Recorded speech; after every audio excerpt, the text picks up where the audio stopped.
Welcome back, everybody. Today I'm going to show you how to make Sujebi. This is a Korean style soup with hand-torn noodles. I do several variations of this, sometimes with kimchi and meat, but today I'm just going to do a clear type broth with these hand-torn noodles and some veggies. It's going to be so good and comforting. So stick around and I'll show you how I do it.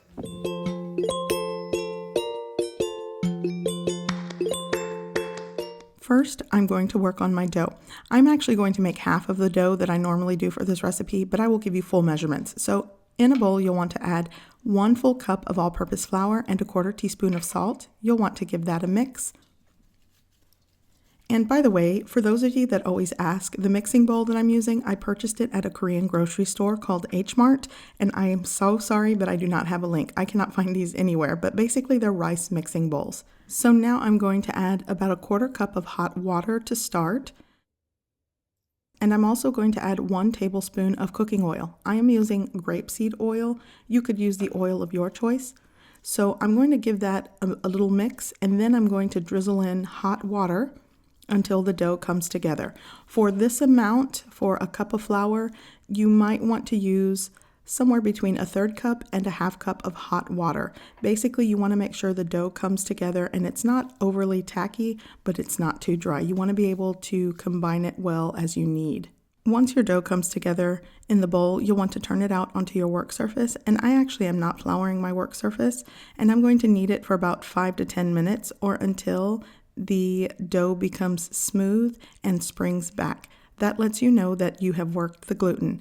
So I'm going to place it back into my bowl and cover it with a damp cloth. And I am going to allow this dough to rest for at least 15 minutes. 20 minutes would definitely be better. So while the dough is resting, I'm going to work on my broth for this soup. So here I have 1 green onion. I'm also going to use a 4-inch piece of carrot that I cut into chunks, 3 cloves of mashed garlic, and I have 3 whole dried anchovies, a 5 by 3-inch piece of dried sea kelp, and 3 dried shiitake mushrooms. And this is what I'm going to use to flavor the broth. And as far as the anchovies, I know typically you might want to remove the heads and the bones from the body, but I'm going to strain everything out anyway, so I just leave them whole. I'm going to add them to my water that I already had simmering, and I'm starting this with 8 cups of water. And once it comes up to a simmer, I'm going to cover it with a lid and let it boil and simmer covered on a medium to medium-low heat for about 15 to 20 minutes. I'm going to shut the heat off and just let it sit there and steep for another 10 to 15. Once you're ready to use your broth, what I like to do is just strain everything out. And once I strain it out into the pot I'm going to make the soup in, I just take a wooden spoon and sort of press out the shiitake mushrooms. And if you ever wonder what happens to a lot of these ingredients that I use for broth or stock, well, my husband likes to eat them on this side.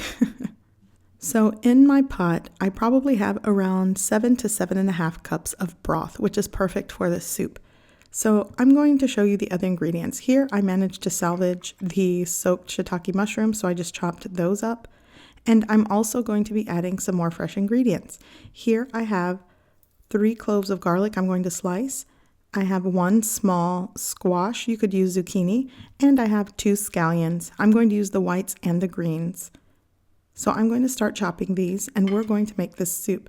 By the way, I will be seasoning this with soup soy sauce, and this is very flavorful. If you do not have this, you could use maybe a little regular soy sauce and some salt to taste, but ultimately seasoning and salt in this soup is to your preference.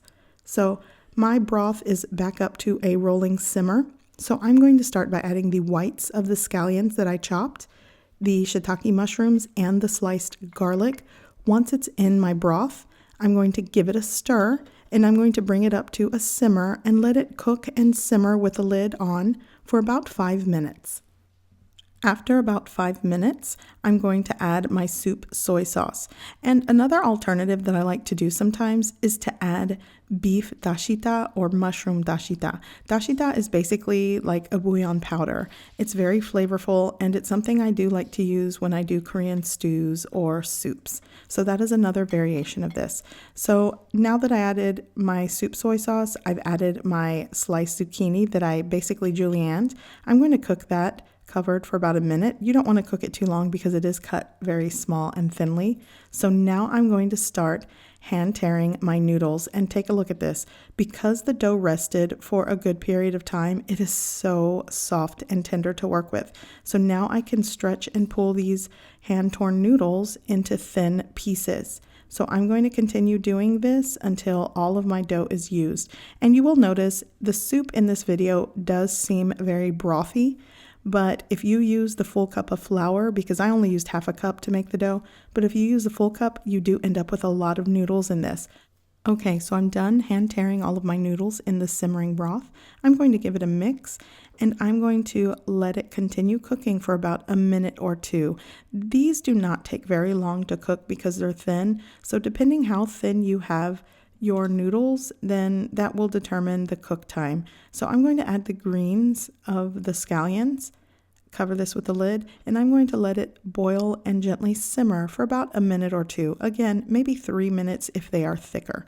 But after that, they are cooked. They're basically floating to the surface because they're done cooking. So I'm going to serve a bowl for my husband, and another condiment for this is a spicy sauce, but we really enjoy it without.